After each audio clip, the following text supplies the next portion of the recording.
কয়েকটা ছবি তোলার জন্য এসেছিলাম, কিন্তু ছবি তো আর তোলাই হলো না। আসসালামু আলাইকুম এভরিওয়ান। শরীরে জ্বর নিয়ে এরপর এই ভিডিওর ভয়েসটা দিচ্ছি। আমার বোন সবাইকে জোর করে ফালুদা খাওয়ার জন্য পল্লী বিদ্যুৎ নিয়ে যায়। তো এখানে যে প্রথমে মোগলাই খাই। তো মোগলাই খাওয়ার পরে একটু সামনে যে বার্থডে কেক চোখে পড়লো, তো এখান থেকে মনে হলো একটা কেক নিয়ে গেলে ভালো হয়, তাই একটা কেকও নিয়ে নিলাম।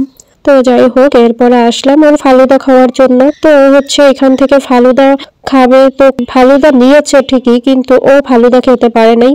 ওর নাকি ফালুদার টেস্ট ভালো লাগে নাই। বাট আমি ফালুদা যেখানেরটাই হোক না কেন আমি ফালুদা খাইতে পারি।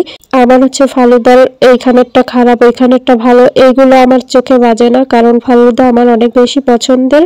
আর কোথাও গেলে যে ফুচকা খাবো না এটা তো হয় না, তাই এই কারণে ফুচকাও নিয়ে নিলাম। তো ফুচকাটা ভালোই ছিল, মোটামুটি একদম খারাপও নয়। তো আমার বোন শুধু এই কোল্ড কফিটা খেয়েছে, আর কিছুই খায়নি। তো যাই হোক, এখন আমরা বাসায় চলে যাব। তো বাসায় আসার পর কেকটা টেস্ট করব, কারণ আমরা ওইখান থেকে কখনোই কেক কিনি নাই।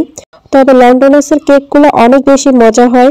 তো যাই হোক, এটা পল্লী বিদ্যুৎ থেকে এনেছি। তো আমার জ্বরটা মূলত এসেছে ফালুদা খাওয়ার জন্যই। আর ফালুদা আমার খাওয়ার কথাও ছিল না, কারণ আমার হালকা হালকা ঠান্ডা লেগেছিল তখন। কিন্তু কি করব, ও খাইতে পারে নাই, আর আমি তো এটা খুব পছন্দ করি, এই কারণে আমি খেয়ে চলে এসেছি। এবার কেকের টেস্ট বলি। কেকের টেস্ট একটুও ভালো ছিল না, শুধু উপরে যে চকলেটটা ছিল ওই চকলেটটা খুব মজা ছিল খাওয়ার। তবে ভিতরে যে কেকটা রয়েছে ওই কেকটা একটুও মজা নয়। কিন্তু আমার বোনের নাকি মজা লেগেছে, জানি না আসলে ওর যেটা মজা লাগে ওইটা আমার লাগে না, আর আমার যেটা মজা লাগে ওইটা ওর লাগে না। কয়েকদিন পর পর বাহিরের খাবার না খেলে আমার পেটের ভাত হজম হয় না। তো যাই হোক, ও খুব মজা করে কেকটা খেলো। আর এটা আমার অনেক আগের একটা ভিডিও ছিল। তো তখন আমরা আরেক ফ্ল্যাটে থাকতাম, ওইখানে থাকতে এই ভিডিওটা করি।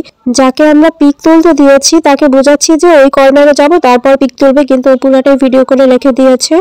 আর শাড়ি পরার পর থেকে শুধু কুচি ঠিক করতেছি, কারণ একটু পরপর কুচি নড়ে চড়ে যাচ্ছে, ঠিক মতো গুছিয়ে রাখতেই পারতেছি না। তো যাই হোক, কি যেন একটা মনে পড়ে, খুব হাসতেছিলাম।